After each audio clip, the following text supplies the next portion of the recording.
And this last video is probably pretty important. April 10th, 2022. Nathan from Queens, Ultimate Traders on Reddit. So this is my plans going to the week trading. So tomorrow's April 11th. April 12th, the CPI, which measures inflation.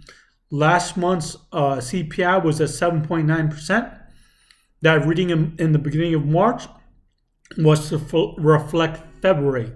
But keep in mind, a lot of the data, because they're collecting data, is delayed. I expect a CPI of over 8%. And what that means is inflation is very, very high.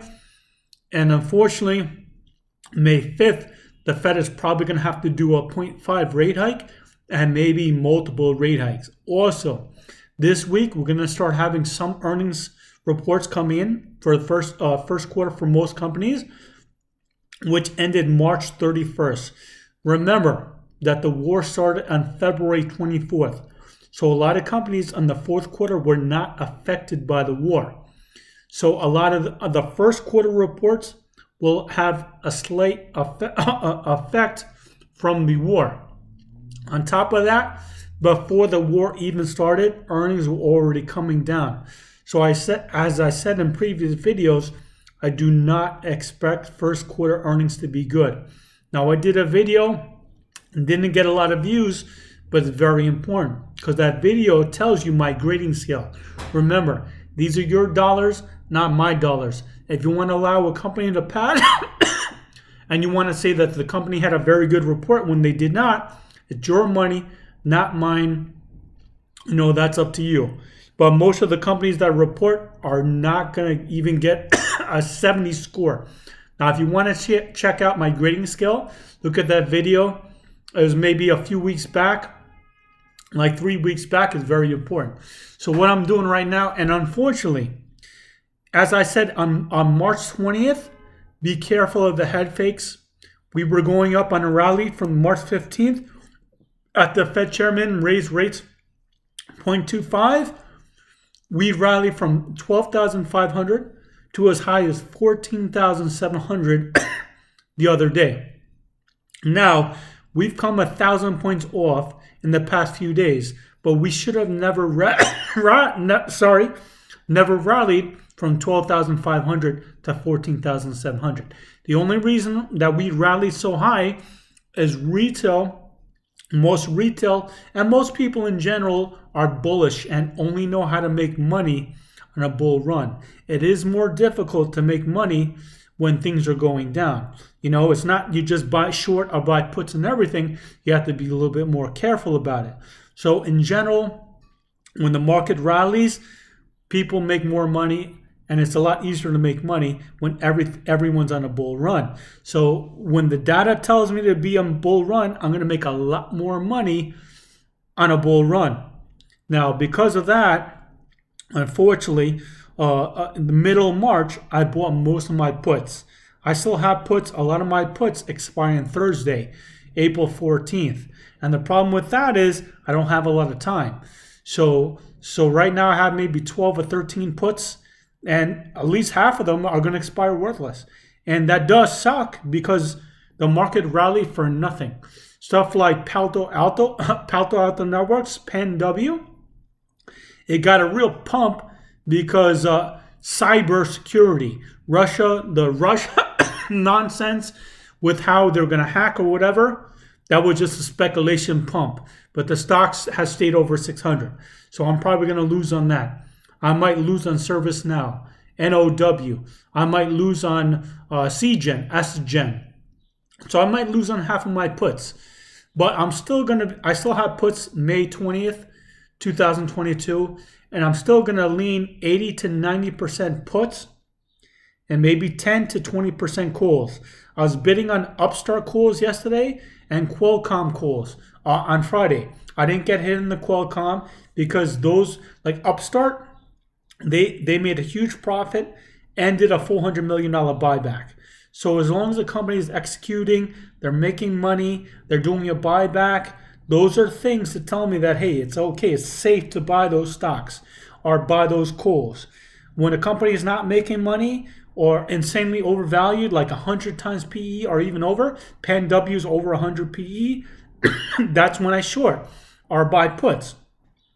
So that's my plan, to do 80 or 90% puts and 10 or 20% calls. So what am I doing on those options? If I'm buying puts, I'm investing close to $2,000. Same thing with calls, maybe about $2,000. And when I make maybe like $300 or $500, I get out. Sorry. So on Thursday, Deutsche Bank put a sell rating on Rite Aid and gave Rite Aid a $1 target. $1. Rite Aid has 55 million shares. So they're saying, Deutsche Bank is saying Rite Aid is worth, as a company, $55 million. So Rite Aid does have $3 billion in debt. Okay, I've studied Rite Aid for years. I traded Rite Aid for years. I remember when John Stanley was the CEO of Rite Aid, and man, that guy's a horrible, horrible CEO. He was a CEO over at Save-On before it was Rite, a long, long time ago, and all he does is hire people that he knows and gives everyone a huge compensation package.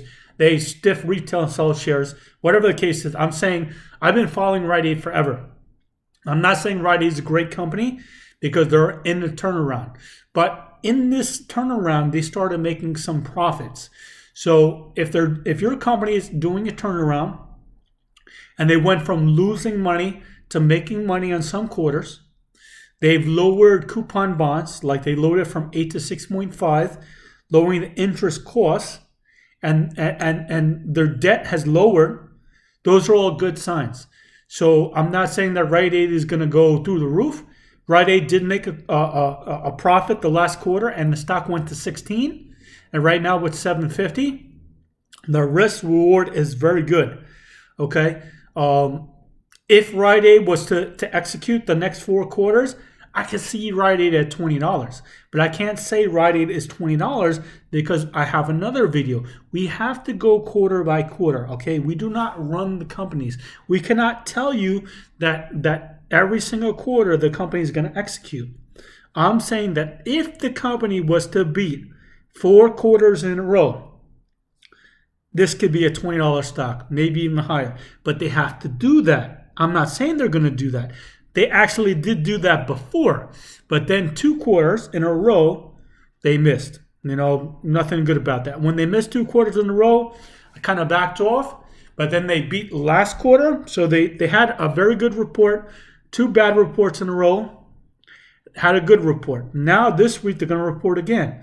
Now I don't expect them to crush on this report, but I do expect them to beat. CVS report was pretty good. Walgreens just had a report that was pretty good. Well, the reason why I'm saying that, I'm still going to do Rite Aid calls. I actually have shares at $8.50 also. I have 2,000 shares at $8.50. I spent $1,250 on Thursday to do calls. And with the $12.50, I bought July 15th 10 strike for 25 cents. I sold it a couple of hours later at 40 cents. So 25 cents to 40 cents, that's 66%. So I made $750 with $1,250. Those are the kinds of moves that I like to do. And it's safe because it was July, so it gives me a lot of time. And Rite Aid was hammered. So that's my plan. I'm going to do 80 or 90% puts. This market has had a lot of head fakes. We're at 13,700, and I've been writing in all my briefings that NASDAQ should not be over between 12,500 to 13,000. That's a safe level, 12,500 to 13,000, while we wait for earnings to come out. If earnings are great, then we move above 13,000. If earnings are bad, we move to 12,000. So even below the 12,500. Because I know earnings are going to be bad, I just don't know how bad. And if the market is too high when we go into earnings, then you get rug pulls. So if the NASDAQ is down by 3% or more, that's called a daily crash for me. So we're going to get a lot of daily crashes if the market is too high. You do not want rug pulls. unless you're short or you buy puts on that day, you do not want rug pulls. Most of us, I can't say most of us, but a lot of us, like we look for certain things, not rug pulls. So okay, we don't expect a melt up when the Nasdaq or index is up 3%, and we don't want rug pulls down 3%. We want 1%, 2%. So we have an idea of what's going on. I don't like being spooked by the market either. But this week with CPI going, some earnings come this week. Next week is going to be a fury of earnings. The third week after a quarter closes, when earnings really kicks off. So be careful. Nasdaq's at 13,700. Most of the stocks we trade on the Nasdaq, and I believe it should go lower. All right, good luck.